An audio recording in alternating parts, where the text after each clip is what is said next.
Untuk pembelajaran hari ini kita akan mempelajari tentang perkembangbiakan secara vegetatif dan generatif. Sekarang siapa yang tahu apa itu perkembangbiakan generatif? Perkembangbiakan generatif adalah perkembangbiakan yang dilakukan secara kawin. Contohnya apa ya? Contohnya itu bunga sepatu. Kenapa bunga sepatu dilakukan perkembangbiakan secara kawin? Karena bunga sepatu itu memiliki bagian-bagian reproduksi yang lengkap. Kita masuk tentang perkembangbiakan bunga sepatu dulu ya. Di sini udah ada yang tahu nama bagian-bagian dari bunga sepatu ini apa aja? Namanya mahkota bunga. Di dalam mahkota bunga ini terdapat apa ini? Pinter. Ini namanya benang sari. Di atasnya benang sari ini ada kepala putih. Di tengah-tengah bunga ini juga ada yang namanya kepala putih. Kepala putih juga mempunyai tangkai putih. Lalu di bawah sini, di sini ada yang namanya kelopak bunga. Di bawahnya lagi ada dasar bunga dan tangkai bunga. Jadi itulah bagian-bagian dari bunga sepatu. Selain itu, kita juga akan mempelajari tentang perkembangbiakan secara vegetatif. Perkembangbiakan secara vegetatif itu terbagi menjadi dua, ada vegetatif alami dan vegetatif buatan. Yang kita pelajari hari ini adalah tentang vegetatif alami. Contohnya apa? Contohnya itu yang sudah ibu bawa ini. Contohnya adalah bawang merah. Bawang merah ini termasuk dalam perkembangbiakan vegetatif alami. Yang bagian kategori apa ya? Umbi lapis, pinter, Venita. Kenapa disebut umbi lapis? Kalian coba buka bawang merah. Bawang merah berlapis-lapis. Inilah itu sebabnya bawang merah dimasukkan ke dalam kategori perkembangbiakan vegetatif alami yang umbi lapis. Sekarang kita masuk tentang perkembangbiakan apa ini? Bawang merah. Siapa yang di rumahnya suka membantu ibunya masak terus pernah lihat ini? Pintar semuanya. Jadi sekarang kita masuk tentang bawang merah. Untuk mengetahui dan untuk belajar tentang pertumbuhan bawang merah, di sini ibu akan menampilkan sebuah video pertumbuhan bawang merah. Mohon disimak ya anak-anak. Nah, ini adalah video tentang pertumbuhan bawang merah. Bawang merah itu pertama itu ditanamnya itu di dalam tanah. Nah, dalam penanamannya ini bawang merah itu memerlukan penyiraman setiap harinya minimal 2 kali dalam sehari. Lalu selain itu bawang merah juga perlu bantuan matahari untuk dia dapat berkembang. Nih, kalian bisa lihat ya, 2-10 hari itu bawang merah akan tumbuh daunnya. Setelah tumbuh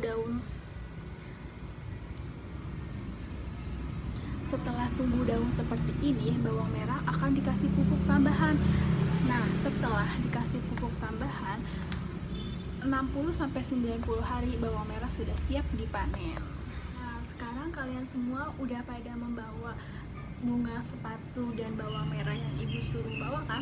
Nah, sekarang coba bunga dan bawang merahnya diletakkan di atas meja.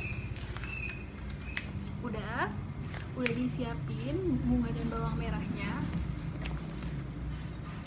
Baik, kalau sudah, sekarang kita akan melakukan pengamatan terhadap bawang merah dan bunga sepatu.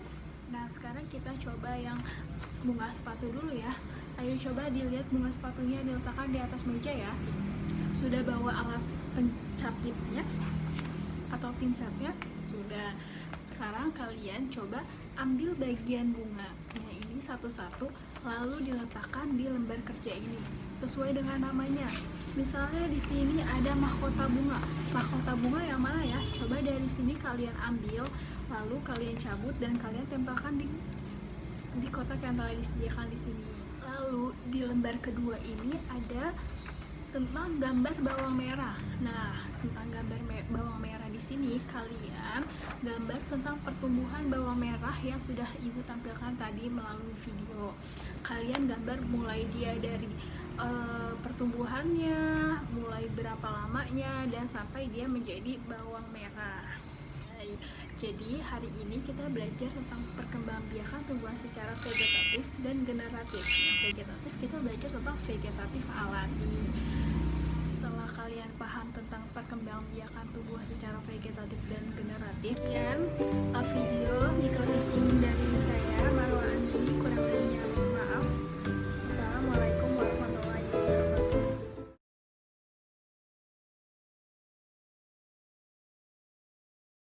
Assalamualaikum warahmatullahi wabarakatuh. Perkenalkan, nama Bapak yaitu Lauri Sedikir, bisa dipanggil Pak Jiki. DCM itu bagian daripada instrumen BK non-tes, salah satunya itu yang tadi dibilang DCM.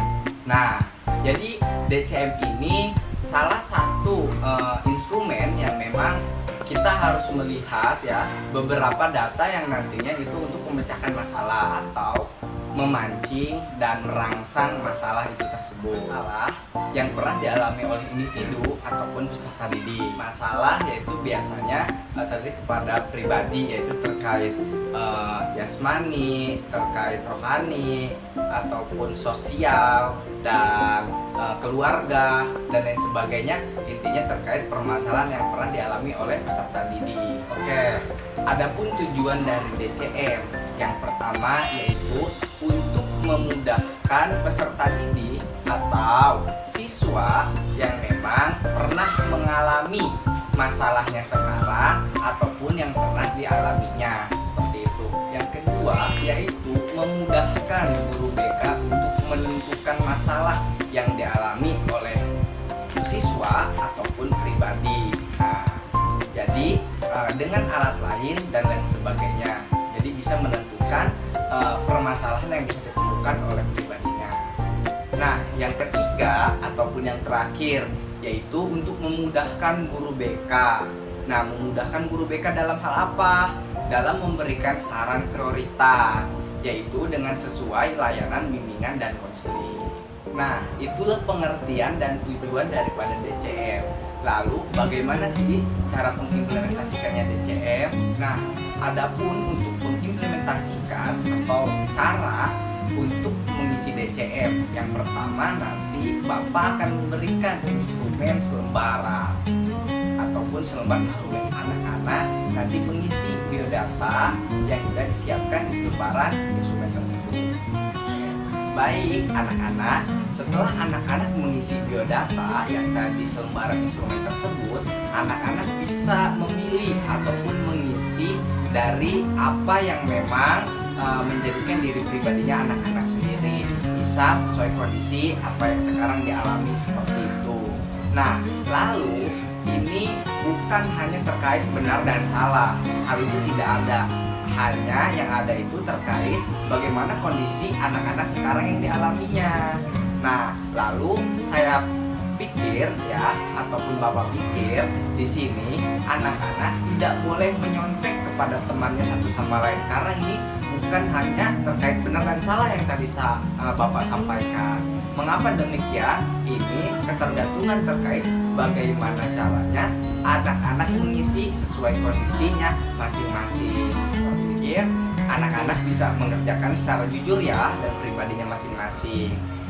Oke, setelah itu anak-anak setelah mengisi biodata yang tadi Bapak berikan, nah lalu anak-anak berikan kembali kepada Bapak biar Bapak untuk mengolah data yang sudah disampaikan kepada Bapak. Nah, jangan khawatir, data ini akan dirahasiakan, akan ditutup-tutupi, tidak bisa orang lain bisa melihatnya ataupun bahkan menyonteknya. Ya, seperti itu. Jangan khawatir, insya Allah dengan data tersebut akan aman dan dirahasiakan oleh Bapak. Oke, mungkin cukup itu dari Bapak. Ya, kurang dan lebihnya mohon maaf. Selamat mengerjakan. Semoga hasilnya sesuai dengan kemampuan anak-anak yang nanti diketahui oleh masing-masing oleh anak-anak tersebut ya. Billahi fisabilillah wastabil khairat. Wassalamualaikum warahmatullahi wabarakatuh. Selamat pagi anak-anak. Gagasan pokok atau ide pokok adalah gagasan atau ide yang menjadi pikiran utama dalam mengembangkan paragraf suatu bacaan gitu. Ya. Gagasan pendukung adalah tambahan informasi yang mendukung gagasan pokok, ya. Jadi nggak hanya tambahan aja, tapi kita harus memiliki kalimat tambahan apa gitu biar lebih jelas ya. Baik anak-anak, tadi kan Ibu udah jelasin gagasan pokok, pengertian gagasan pokok dan gagasan pendukung, ya. Sekarang contohnya apa sih Bu? Ya, contohnya adalah lihat. Ya. Di sini ada Ibu udah nempel-nempelin ya, ada pakaian adat mana nih? Aceh, ini Betawi, ini Jawa Timur, dan ini Papua. Ibu akan memberitahu nih. Pertama, itu adalah ini disebut gagasan pokok nih ya. Ibu sebutin yaitu budaya adat Betawi. Budaya adat Betawi.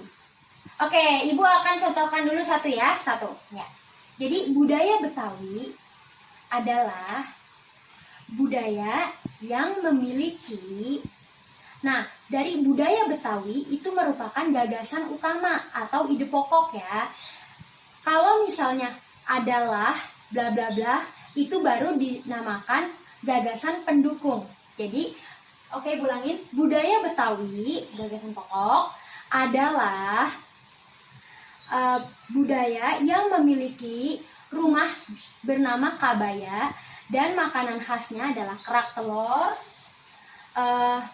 Terus juga memiliki seni tari, yaitu tari cokek. Itu Betawi ya. Sekarang kita mulai ke mana nih? Jawa Timur dulu ya, Jawa Timur.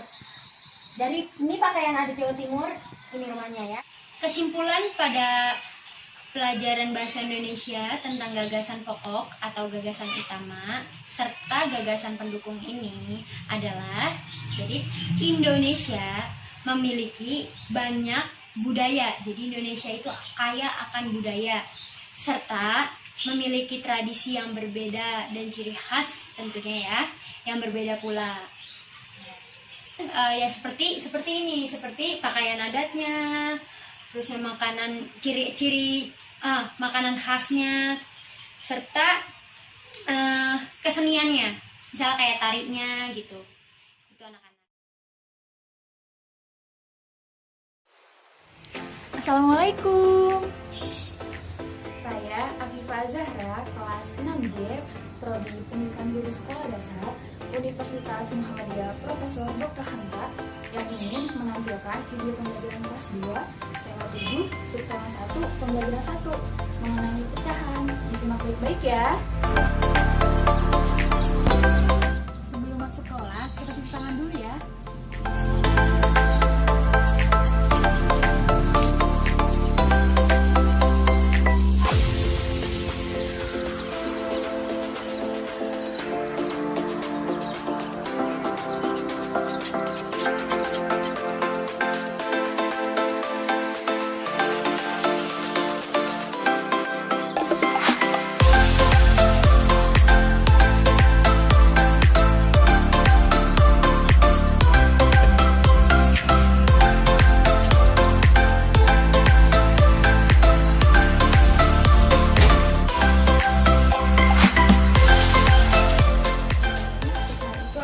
Istilah matematika yang terdiri dari penyebut dan panggilan.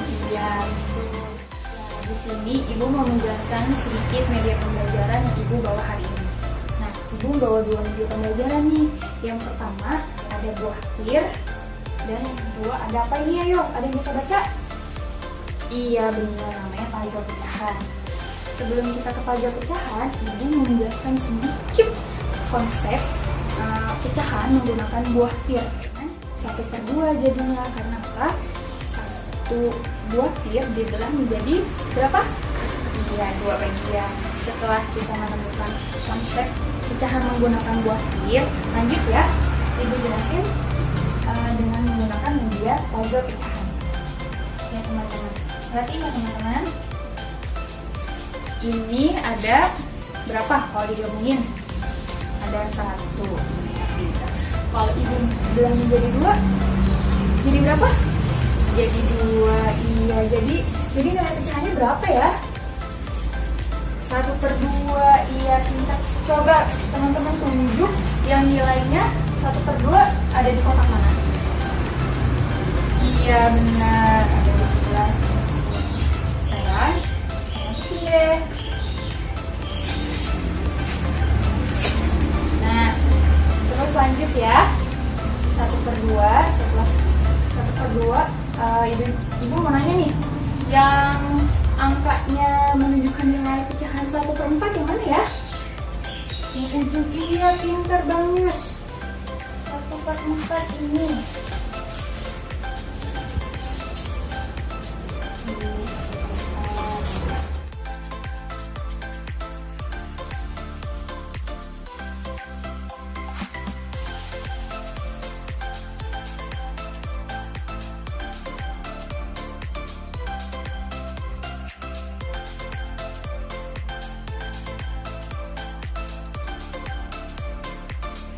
Pembelajaran hari ini adalah menggambar bangun datar menjadi nilai pecahan ya. Ya, setelah kita mengerjakan soal yang tadi ada di buku, ibu mau menemani nih kalau besok kita sudah belajar mengenai bunyi birama. Ya, jangan lupa ya nanti malam buka lagi bukunya, belajarin lagi tentang pecahannya biar lalu jangan lupa ya. Dari sekian banyak instrumen, kita akan membahas DCM atau yang sering disebut daftar cek masalah. Untuk video selanjutnya segera ditonton ya. Apa itu DCM? Oke, DCM atau artinya itu daftar cek masalah. Daftar cek masalah adalah yang berisi sejumlah soal-soal butir pertanyaan masalah yang sedang dirasakan atau yang sedang dialami oleh masalah individu tersebut. Nah, masalah ini tersebut pun sangat urgent. Menjadi starting point sikap, minat, kondisi jasmania, agama, hubungan keluarga, hubungan sosial maupun hubungan asmaranya. Masalah-masalah tersebut menjadi starting point bagi konselor. Mengapa demikian? Karena konselor harus tahu bagaimana cara mengatasi atau mengentaskan sebuah permasalahan yang konseli hadapi. Konselor memberikan layanan bimbingan konseling khusus agar bisa mengentaskan sebuah permasalahan konseli yang dihadapinya sehari-hari agar tidak mengganggu terhadap kehidupan sehari-harinya. Oke, tujuan dari DCM tersebut adalah merangsang atau memancing individu tersebut untuk mengutarakan masalah apa saja yang sedang ia rasakan dan yang sedang ia hadapi. Fungsi DCM, apa saja sih fungsi-fungsi DCM bagi konselor ataupun konseli? Yang pertama adalah memudahkan konseli atau individu dalam mengutarakan masalah yang sedang ia rasakan dari beberapa bidang aspek. Untuk yang kedua adalah memudahkan konselor memberi layanan khusus kepada konseli, layanan apa yang cocok untuk diberikan terhadap masalahnya. Selanjutnya, cara pengisian daftar cek masalah cukup mudah ya anak-anak.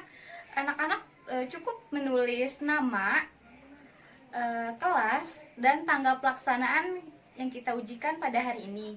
Oke, Ibu mengharapkan kepada anak-anakku semua dalam mengerjakan daftar cek masalah dengan waktu yang tenang, teliti, dan tidak usah terburu-buru. Dan anak-anak tidak usah takut akan kebocoran masalah ini. Karena dalam BK itu, dalam bimbingan konseling itu, ada asas kerahasiaan di mana suatu masalah individu akan kita jaga rahasianya sebaik mungkin. Cukup sekian dan terima kasih. Mohon maaf atas segala kekurangan dalam penyampaian materi daftar cek masalah. Semoga kita selalu dalam lindungan Allah Subhanahu wa Ta'ala dan tetap mengikuti protokol kesehatan yang dianjurkan oleh pemerintah ya. Dan semoga konselor muda-mudi Indonesia semakin kreatif dan semakin berwawasan.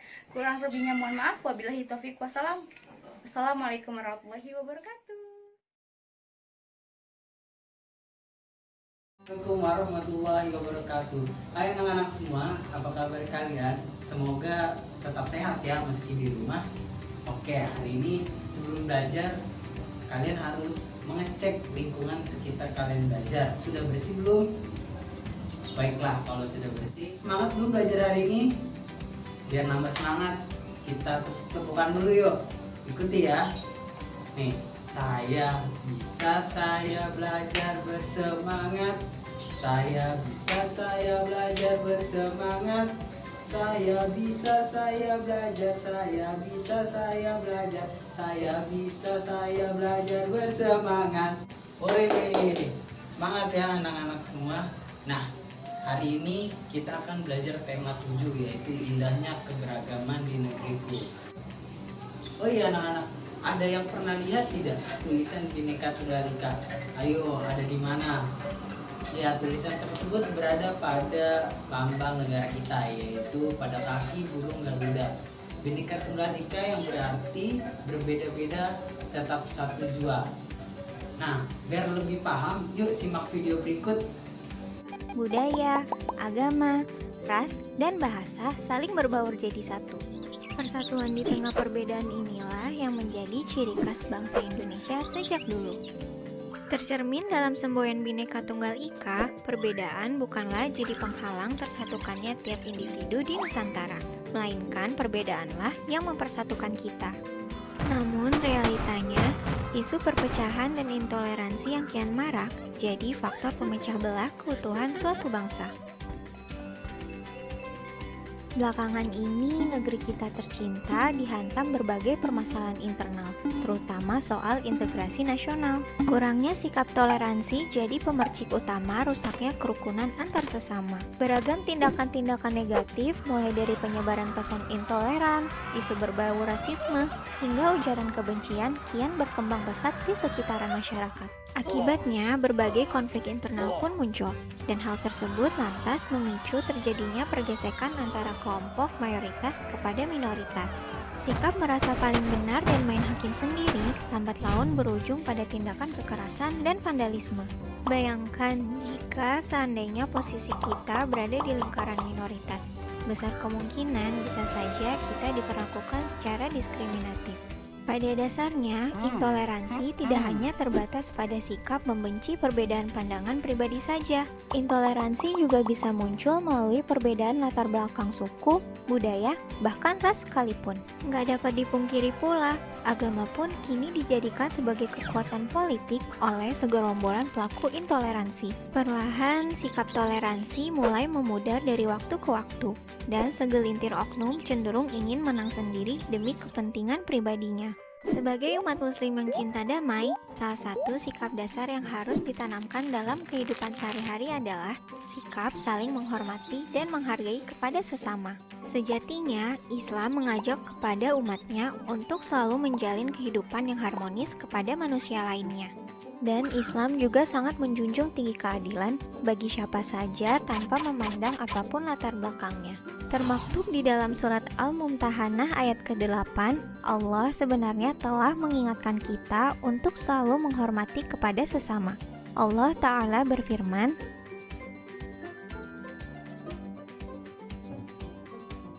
dari uraian tersebut dapat ditafsirkan bahwasanya Allah tidak melarang umat Islam dalam berbuat kebaikan, menyambung silaturahmi, hingga berbuat adil kepada orang-orang di luar Islam, selama mereka tidak memerangi kita karena agama. Dari hadis Bukhari, suatu waktu Rasulullah SAW pernah ditanya, agama manakah yang paling dicintai oleh Allah? Maka beliau menjawab, Al-Hanifiyah As-Samhah, yang lurus lagi toleran.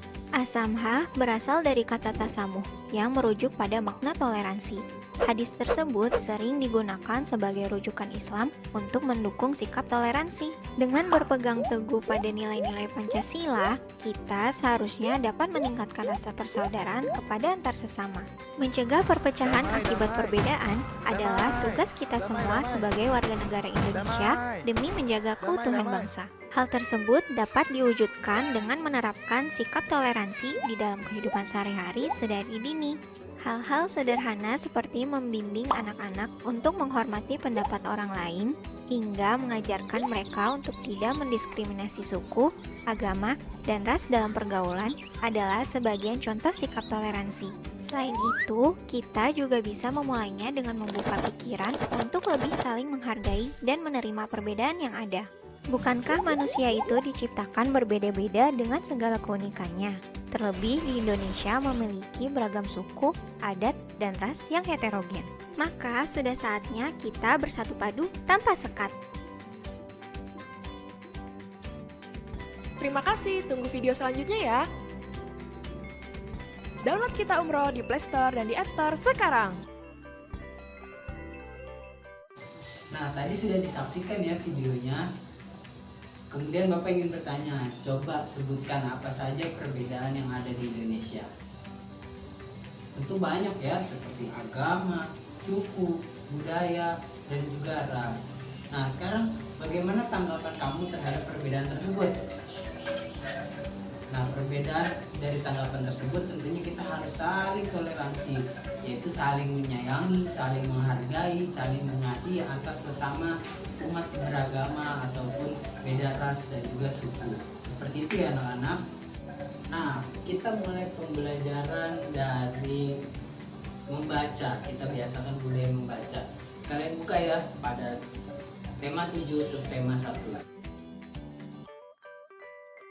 Jadi buka ya pada subtema 1, keberagaman suku, agama, dan bangsa di negeriku. Nah, sekarang bagaimana untuk menentukan pokok paragraf? Yang pertama, kalian harus baca seluruh teks tersebut. Yang kedua, kalian menentukan menandai kalimat awal dan juga menandai kalimat akhir. Dan yang ketiga, kalian menandai kalimat awal dan akhir dari paragraf tersebut. Mudah ya, dapat dipahami. Kita sudah belajar ya tentang banyak ternyata suku, bangsa, dan juga ras budaya yang ada di Indonesia. Nah, kalian tahu nggak sih setiap suku ras itu semua ada salah satu contoh perbedaan, yaitu di transportasi. Kalian tahu nggak sih seperti halnya kuda, transportasi kuda yang ditarik oleh kuda. Nah, kalian simak yuk pada buku berikut. Coba kalian perhatikan apa yang terjadi jika kuda menarik bendi tersebut. Bergerak bukan? Jadi kesimpulan dari pelajaran tadi adalah yaitu gaya. Gaya itu apa? Gaya adalah dorongan atau tarikan yang menyebabkan benda itu bergerak ataupun berubah bentuk. Nah, sekarang coba kalian perhatikan pada buku berikut. Gaya itu mempunyai banyak jenis ya, ada gaya otot, gaya tarik, gaya dorong, dan lain-lainnya. Nah, biar semakin paham, ayo kita simak jenis-jenis gaya berikut ini.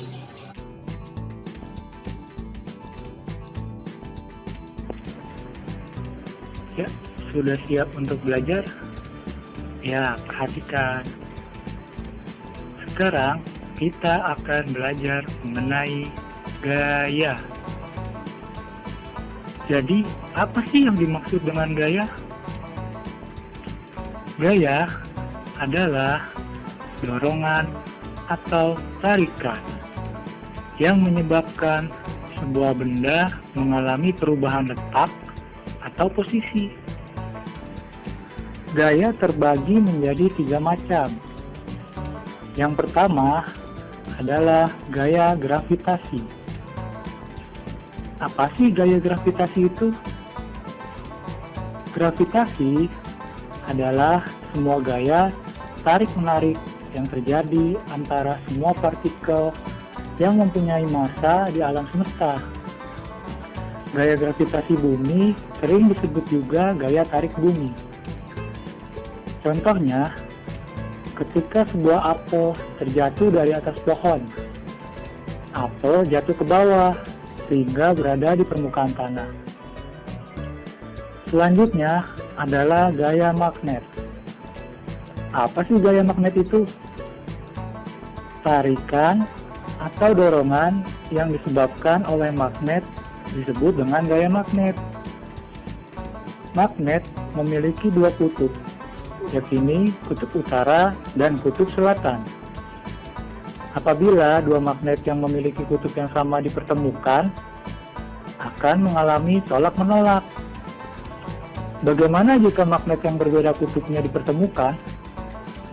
Ternyata jika kutub magnet berbeda dipertemukan, maka akan saling tarik-menarik.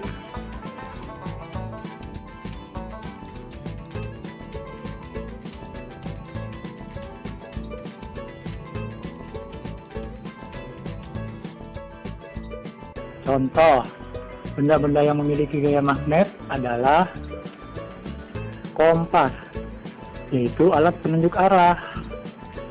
Contoh lainnya adalah pintu kulkas atau lemari es. Supaya pintunya dapat tertutup rapat, pada bagian pintu diberikan magnet. Yang terakhir adalah gaya gesek. Gaya gesek adalah gaya yang menimbulkan hambatan ketika di permukaan benda saling bersentuhan. Contoh pemakaian gaya gesek adalah pada ban sepeda. Ban sepeda dibuat bergerigi supaya tidak licin saat berjalan di jalan yang licin supaya tidak tergelincir. Contoh lainnya adalah pemain sepak bola. Pemain sepak bola menggunakan sepatu yang di bawahnya tidak rata supaya pemainnya tidak terpleset saat bermain bola. Oke, jangan lupa belajar kembali adik-adik. Sudah banyak ya pelajaran yang hari ini kita dapat, dari pertama gaya, kemudian dari suku budaya yang ada di Indonesia. Hari ini pembelajaran kita telah selesai. Sebelum kita akhiri, kita berdoa yuk sama-sama biar apa yang kita pelajari hari ini bermanfaat dan juga tidak cepat lupa. Kita berdoa dimulai. Amin. Ya, kalau kita sudah selesai berdoa, terima kasih anak-anak semua dan tetap semangat. Assalamualaikum warahmatullahi wabarakatuh.